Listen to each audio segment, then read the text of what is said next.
ఎర్రగొట్టే కారం రంగు రుచి ఆచి కారం పొడి. న్యాయస్థానాలంటే జగన్కు లెక్కలేదని సీఎం చంద్రబాబు అన్నారు.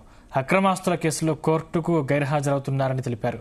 ఎన్టీఆర్ భవన్లో మీడియాతో ముఖ్యమంత్రి చిట్చాట్ నిర్వహించారు. పరకామణి చోరుని సాధారణ కేసుగా చూడటాన్ని హైకోర్టు తప్పుపట్టిందని చంద్రబాబు అన్నారు. భక్తుల సొమ్ము చోరీ కావడం సెంటిమెంట్తో ముడిపడిన అంశమని కోర్టు వ్యాఖ్యానించిందని తెలిపారు. కేంద్ర మంత్రి నిర్మలా సీతారామన్ను వైసీపీ ఎంపీలు తప్పుదోవ పట్టించేందుకు ప్రయత్నించారన్న చంద్రబాబు వైసీపీ విధానంపై కేంద్ర మంత్రి గట్టిగా చెప్పడంతో వారు వెనుదిరిగారన్నారు.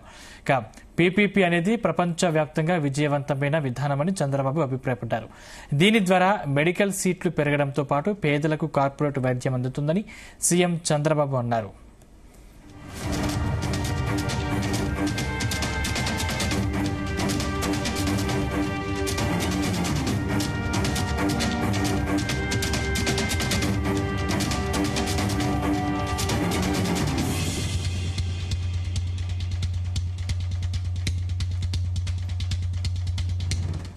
గుమగుమల వంటలే వంటలే ఎర్రగొట్టే కారం రంగు రుచి ఆచి కారం పొడి.